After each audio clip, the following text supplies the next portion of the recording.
Hey guys, what's up? It's Greg Trezabasti with CinemAddicts. This is Hodgepod episode 7. As most of you know who are CinemAddicts listeners, these Hodgepods are mainly interviews conducted by Eric Holmes with filmmakers and actors from respective films that are coming out. Sometimes these films are not coming out on the given week. They might be films from film festivals or movies that are coming out in a couple of weeks. Henceforth, I don't even know if henceforth is a connector of the sentences, but for this episode, we have two films that are not coming out this week. One is coming out March 13th. That is Scared to Death. I will get to that in a second. But the first is a movie called Motherwitch. It is a movie that recently premiered at the International Film Festival Rotterdam earlier in, I believe, February 2026. Eric Holmes interviewed filmmaker Minos. He's also a producer, but for the purposes of this interview, he was doing an interview for his movie Motherwitch. I have not seen Motherwitch, but Eric Holmes, as you will see or listen to at the start of the interview, the movie really spoke to him. And he will, I'm not going to get into why it spoke to him, but Eric definitely mentions at the beginning, he tells Minos why Motherwitch personally resonated with him.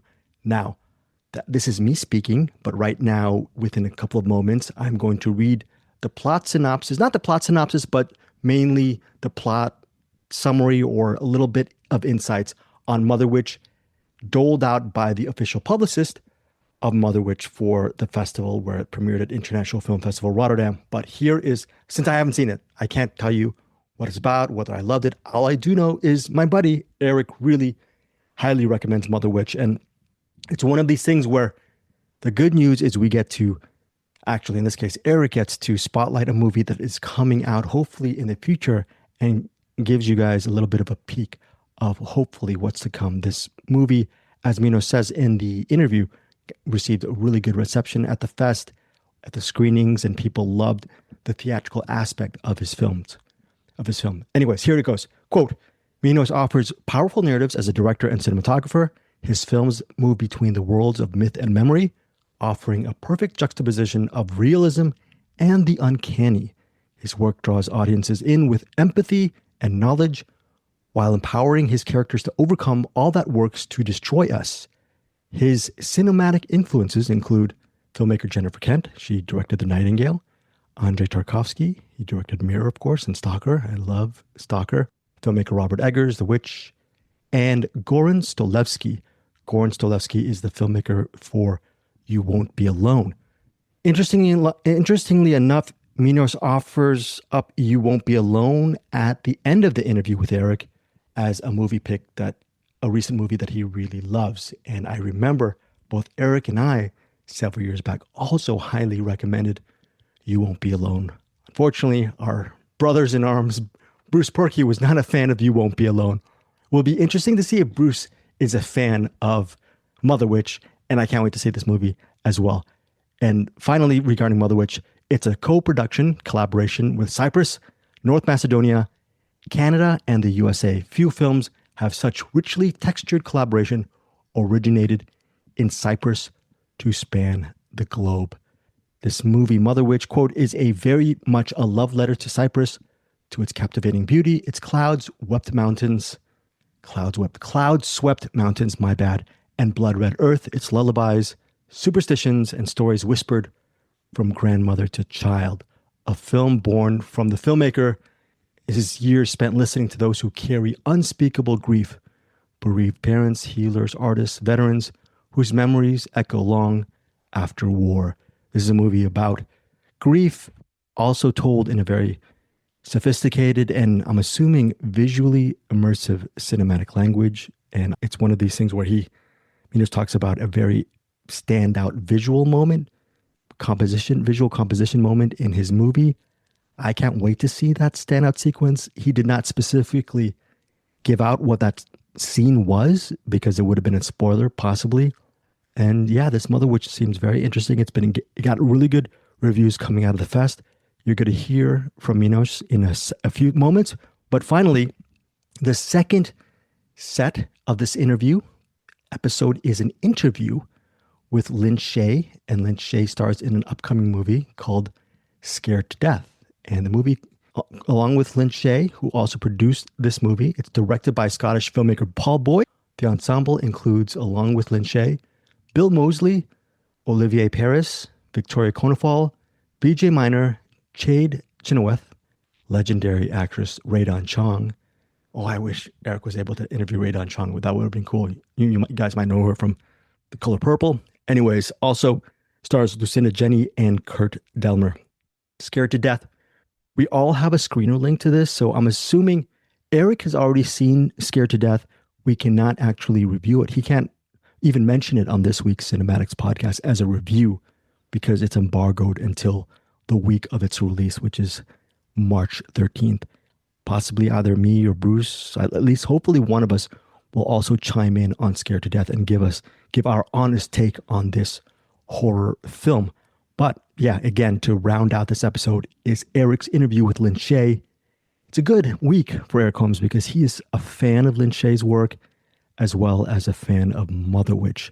I have not asked him if he loved Scared to Death, his thoughts on Scared to Death, but considering he is a consumer of Lin Shaye's movies enthusiastically so, I'm assuming he enjoyed Scared to Death. But again, that embargo won't be lifted till next week.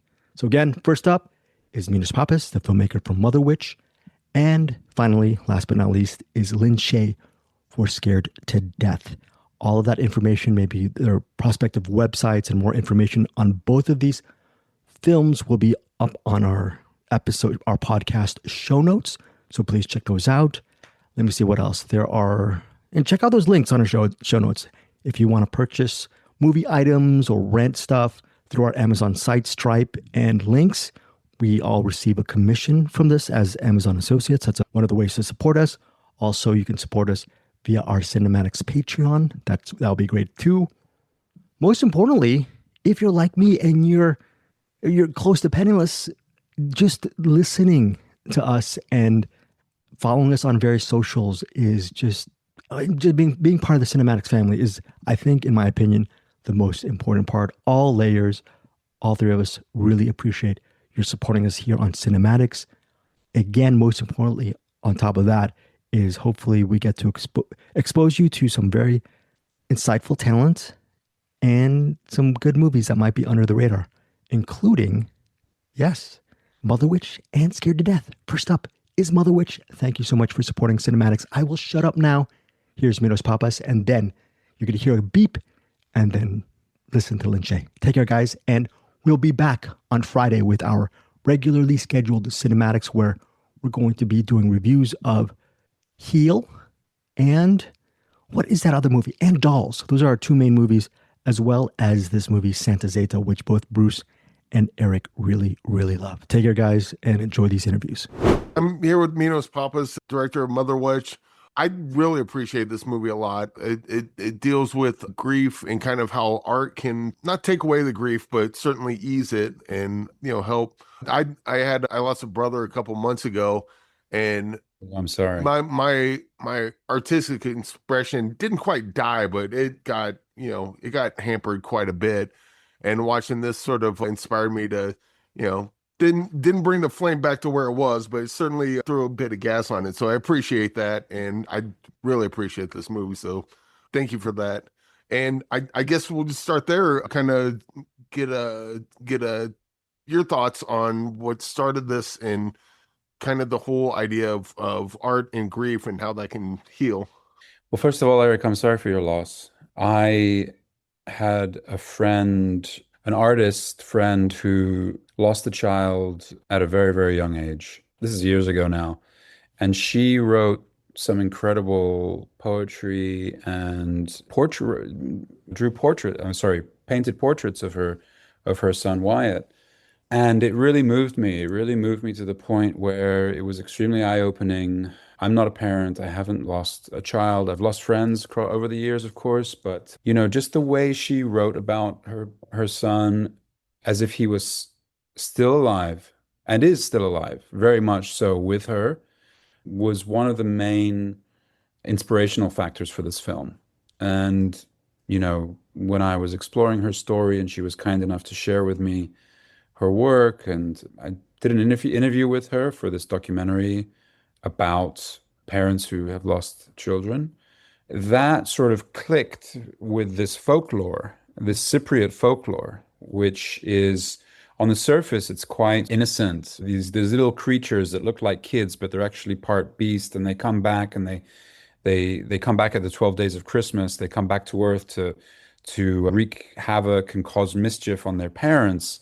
But upon closer research of these creatures, they are actually the spirits of dead, lost children who come back to haunt their parents. And just these two elements clicked for me, and I thought, okay, this is a very important topic.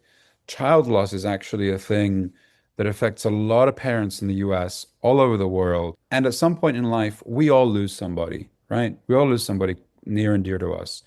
So I wanted to make a film that could have this element of supernatural in it, that could touch on this topic, instead of making like a drama, a straight up drama about this issue that could maybe be heavy or too painful to watch. I wanted to create something that would have elements of magic and supernatural in it. I was kind of thinking about while watching the movie, because like you remove the supernatural element of this, and the sort of family drama that's going on kind of works as its own movie, and you remove all that, and the supernatural elements kind of works as its own movie, but then putting it together kind of sort of gives it that little extra sauce that sort of elevates it a bit. Yeah, it's true. And I think the landscape and the background, the fact that it takes place in 1882 in this mystical, distant land that probably many viewers haven't experienced before, it just gives it this allure, I think. And we wanted to create a world really, and have put the audience inside that world in a very tactile way, in a very gritty, realistic way, at least at the beginning of the movie. What's the tone on a set like for a movie like this? Because on one hand, like what you're dealing with is, real serious business, like heavy stuff, and you kind of want to maintain that tone when you say action, but at the same time, you don't want it to be a complete bummer of a set, because then no one's going to want to come to work. Yeah. Then you don't want to go too far the other way, because then we're making a comedy. Hey. Right. No, that's a great question. And I think for the most part, I was lucky because I had a really great cast. And when you have a cast step up and perform, the whole crew is gonna, if the performances are good, the whole crew is gonna pick up on it. And that's what happened, I think. I did a lot of setting the tone, but we didn't, it was more about just like keeping things quiet. I like having a quiet set. I like having a set where there isn't too much, talking going on within reason. But it really is about making it fun as well, especially when you're working with kids.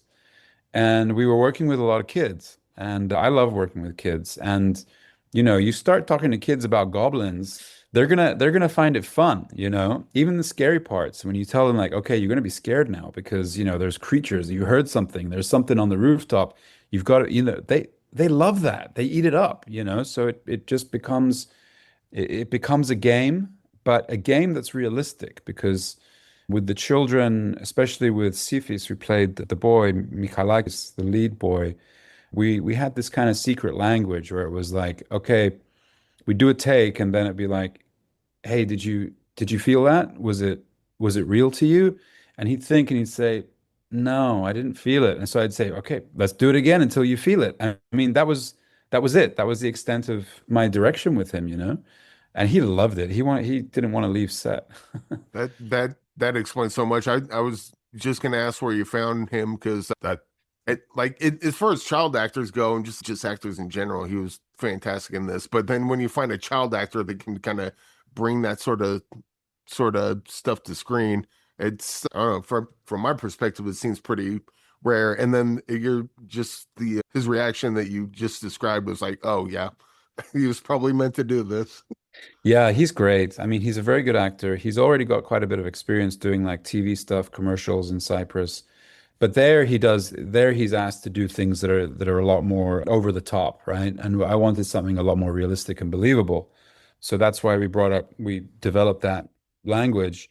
I was lucky enough to work with a casting director in Cyprus called Vera Andreou, who had access to a lot of non-actors, a lot of real faces, a lot of non sort of like professionals, as well as a lot of professionals. And she had known Sifis from something they had worked on together in the past, like a commercial. We interviewed a lot of kids. We auditioned a lot of kids to make sure we made the right choice. And Sifis, I think, was just fantastic. He was into it, you know. He was just like ready to believe. And that's what really brings his performance to life. Because, you know, with kids, the audience needs to believe it. I think audiences can really tell when kids are just play acting. But I think he really did a great job in this. What's the process of choosing non-actors? Because obviously you got actors, they have, a body of work that you can go back and look at. It's like, yeah, they could probably pull this off. They probably, maybe not right for this role or whatever. But with non-actors, you're rolling the dice and, oh, let's hope this works. Yeah, it's true. I mean, casting to me is really, really important. It's like the number one, it's the top thing about creating good performance. If you've cast wrong, then you're never going to get a good performance. With non-actors, there's certain elements you need to look for, in my opinion, and that is, does the camera like them? What do they look like on camera? You put the camera on them, you light them. Do they look good? Do they look believable? But then it's a question of how self-aware are they? Are they do can they do things without being too deliberate or intentional about what they're doing? Can they forget the camera's there? If they can do those two things, if they have a certain charisma, a certain quality, camera quality, then they look good for whatever part it is, and they have this ability to do something without the self-awareness, then it's going to work usually, I think, 9 times out of 10. What was the writing process for this like? Because I saw you have two co-writers on this along with yourself. Any writing I do is always by myself, so I'm always curious of how, like, when you get two people, let alone three, and they're all working on a screenplay, like, how does that back and forth work? Well, it was a interesting process because I mean, I also write alone, just like you, but for this one I wanted sounding boards. And the first writer I brought on was Nicolas, and he helped me shape the story, a lot of the characters. I largely worked on the plot. We had a lot of discussions, a lot of back and forth. I was doing the writing, he was reading and shooting ideas back and forth. So it was kind of this back and forth thing. When we got the story in a good place, I then brought on who, not the Euripides, but No, the Euripides. Euripides. I The I writer of this resurrected movie is him. the Euripides. Resurrected him by painting his portrait. No, this is an old friend of mine. He's Euripides from Cyprus. He's an old friend of mine and a theater writer, and everything he writes is in the Cypriot dialect.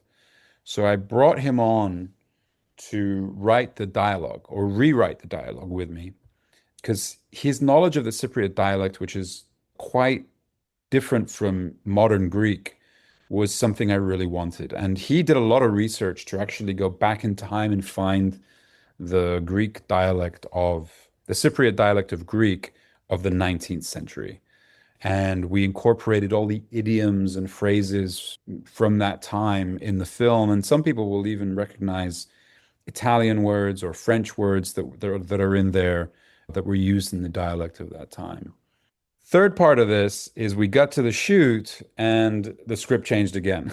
And, a film is made like 3 times, maybe 4 times, once in the writing, once in the shooting, once in the editing, and then maybe you give it to the audience, and the fourth time is when the audience reimagines it. But in the shoot, the script changed again. We had, various production issues we had to navigate. We had to condense scenes. We even had to get rid of a whole character. That created a rewriting process that I was doing on set. And Euripides was on set with me, and he was helping out in that sense too. He was one of our assistant directors. And then in the edit, of course, there was more rewriting. So the storytelling process is quite, I think, quite a meandering path before you get to your final film.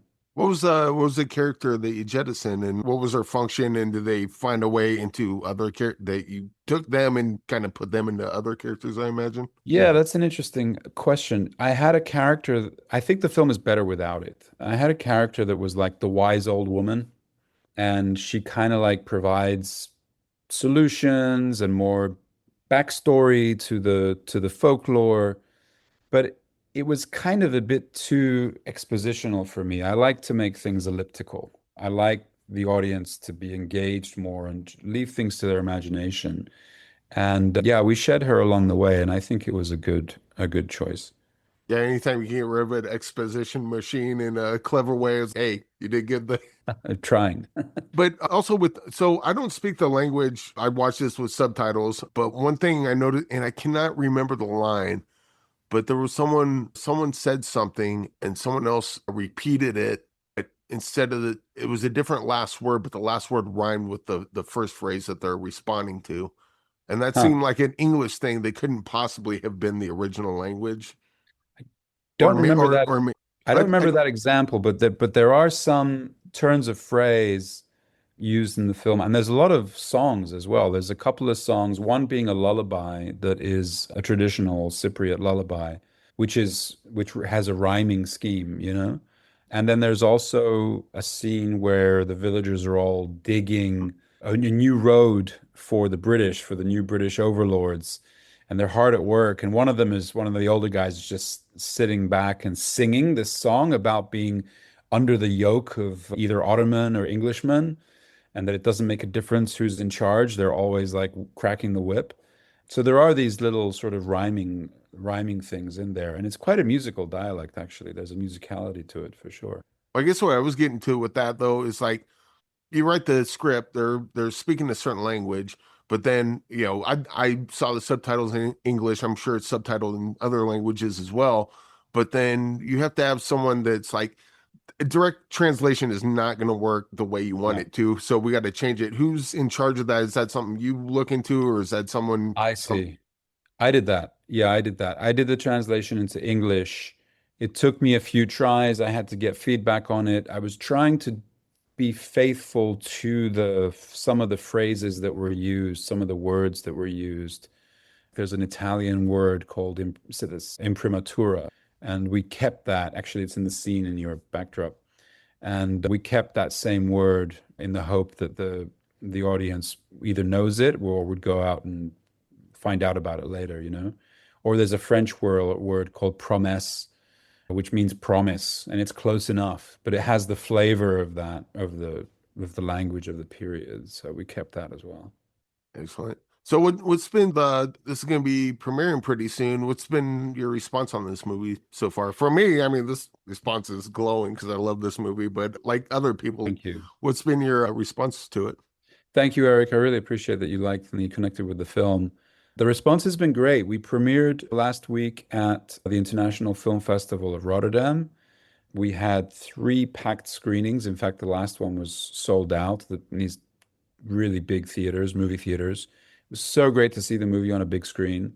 The response has been fantastic. People are responding really well to the world, the visuals, the performances, the story, the period, the history of it all.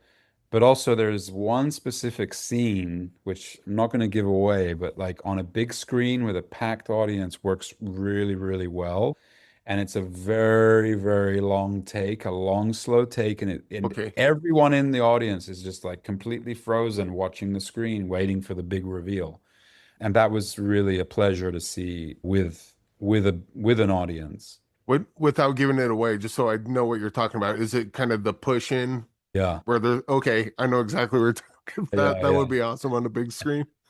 And the sound works really well because as the camera moves around, the sound is moving away, you know, all these things. It's just so good. If people can get a chance to see it on the big screen at the upcoming festivals that we're going to have, it'd be great. How do you do a scene like that? Because like the camera work obviously looks cool there, and the reveal obviously really works. But then you say like you're shooting it, you don't have the sound editing, you don't have the color correction, all that stuff. And it's like, oh, I hope this one. Well, you design something in your mind and working together with your DP and with, your in this case the dolly grip because it was a dolly move as well. Working to get all the timing correct. We did about 5 or 6 takes and then we picked the right one. There were only like 4 of us in the room. It was me, it was Jack, the DP who was operating, it was the dolly grip, and it was the boom operator. because it was a very small space, the house that it shot in. Oh, and the actor, obviously. But yeah, it was just like, we're going to get the timing down, and I'm watching it on my monitor as the action is happening. I'm calling cues out, now this, now that. And I'm the first audience. The director is the first audience. I like working off a monitor because I'm the first one watching the movie. And you've got to be your toughest critic. You've got to be like, okay, that beat was off, cut, let's go again. And or once you've got it, then you're like, now that we got it, let's do it again, just that exactly the same way to make sure we get it again, just in case I miss something. So yeah, there's all these different things going through your head. It's tough. And you've got to stay on schedule too, which is another pain in the neck. Well, I mean, that's always the thing. But speaking of being your toughest critic, is there stuff that you've done in the past where, like, at the time you made the movie, it's like, yeah, this is cool. And then you go back and watch it now and go, oh. All the time. All the time. Meanwhile, anyone else watches it, they don't even notice it, but it sticks out like a sore thumb. Yeah. I mean, there's shots in this film that people have come and told me, that was a beautiful shot. I love that shot. That big close up, and I'm like, all I can look at is the makeup and like that piece of hair that's, out of place or something or whatever, or we should have had more of this there.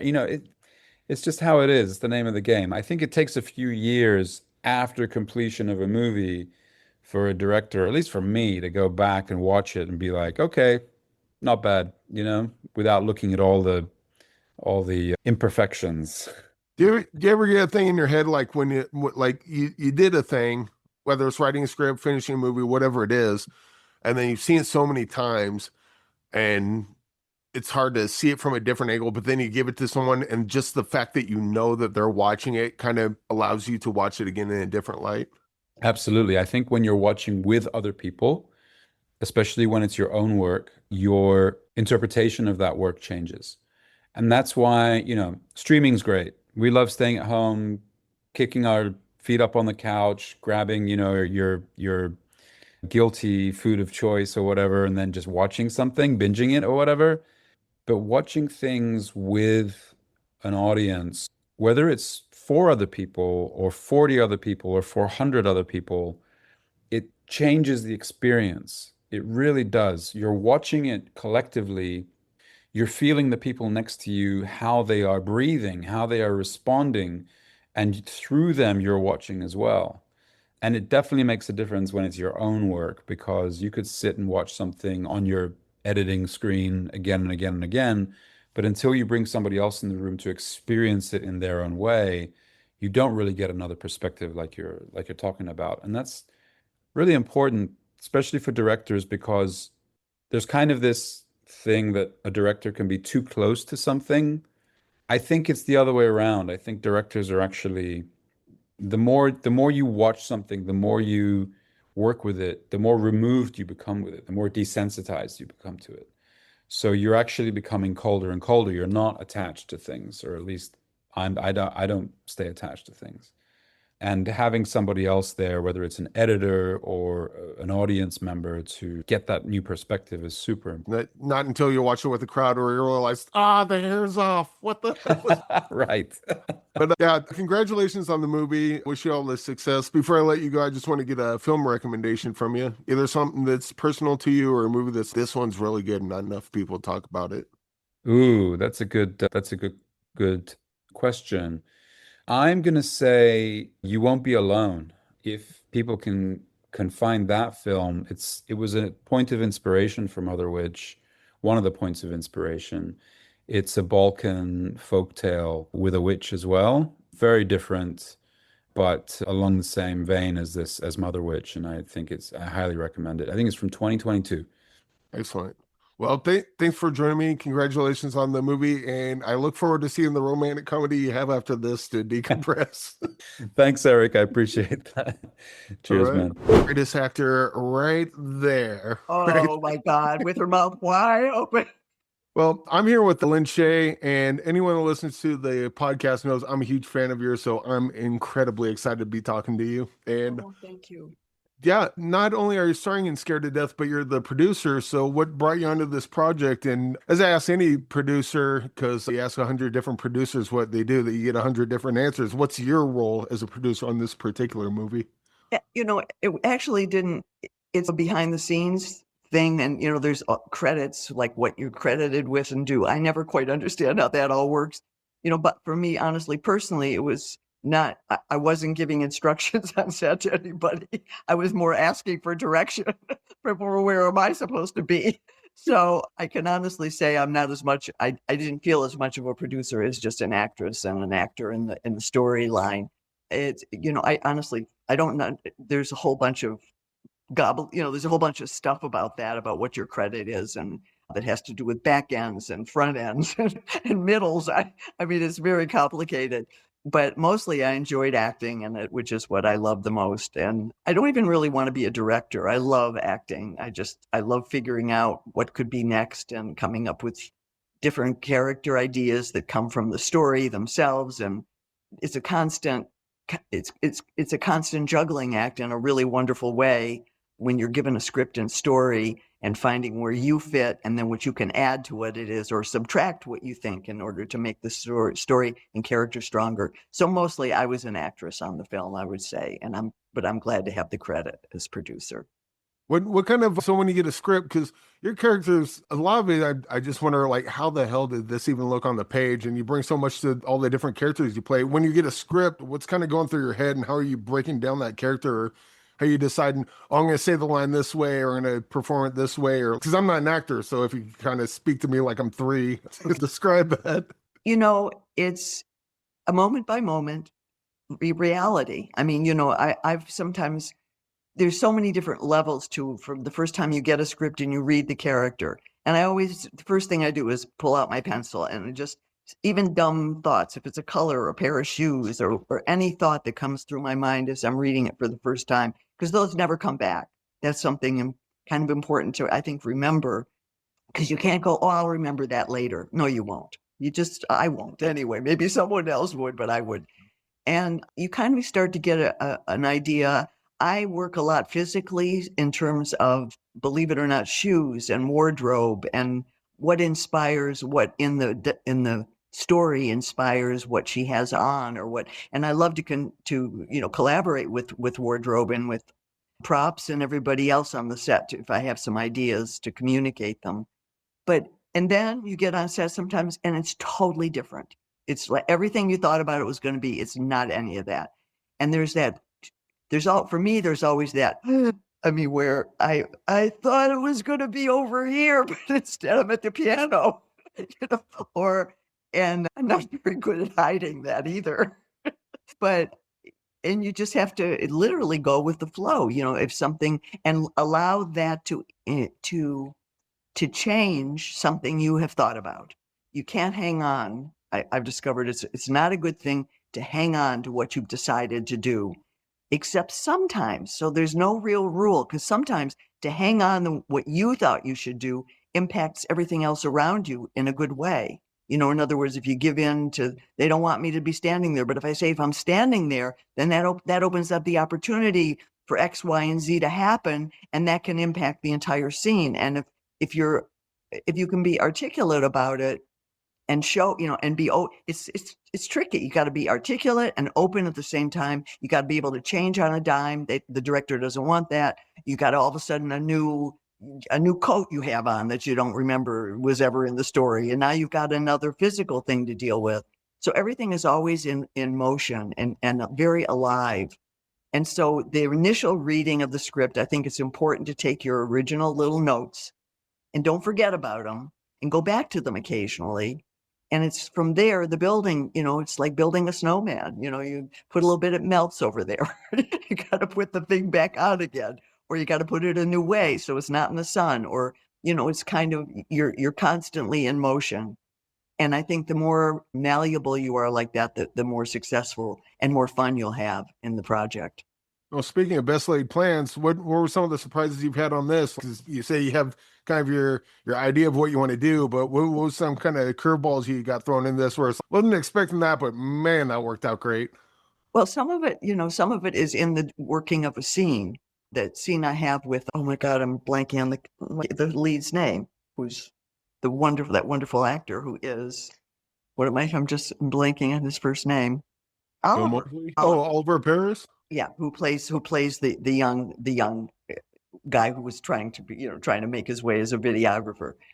He's a wonderful actor and very living, in the moment and stuff.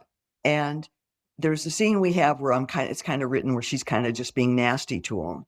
And I tell him to get me coffee. I think it's that one scene. And it shifted where suddenly I felt the character change because of what he was giving me.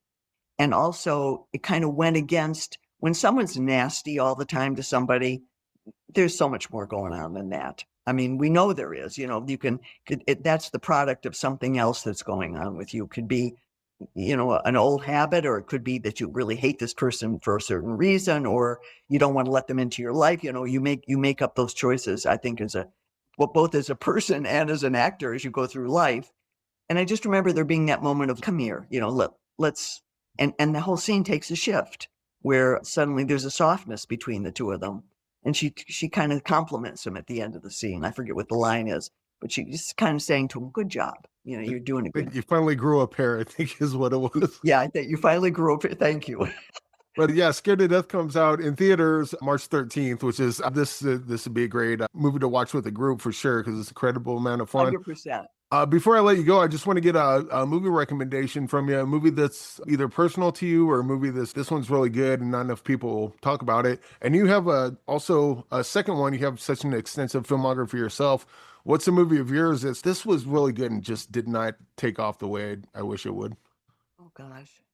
I don't know if I can even think of one really, because I mean, there's so many different aspects that make a film be commercial or be popular or be successful.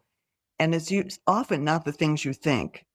So I think I approach everything from a smaller place. It's just starting from the beginning, literally always trying to do my best and offer suggestions, and the way it's handled when it's being released, that you have no control over really at all. I mean, that's up to the studios or to the people who are your distribution arm and stuff. So I think it's really, you just do your best, and if you have a suggestion, I mean, when to release a movie is a big deal, but I don't understand that part of it. You understand the summer because kids are out of school and they want to see that kind of a movie. You don't want to release it in the fall when they're going back to college, and then they don't want to see, so there's those experts who give you all that information. But I stick pretty close to home in terms of my contributions and what I think I can help with, and help make the movie better. I'm very vocal if a scene is not working, if I have a suggestion that I think might make it better, and sometimes not. Sometimes you just have to have it the way it is, and you do the best with the dialogue you've been given and, the situation. So it's always very fluid, and it's always fun. It's always fun and interesting. Sometimes not so much fun, but it's always interesting. Well, Lin, again, huge fan. Thanks for joining me, and welcome back anytime. I would love to have you. And everyone go check out Scared to Death. Scared to Death is opening on, is it March? It's Friday, March 13th. Yep, that's correct. Friday the 13th is what I kept thinking. Friday, March 13th.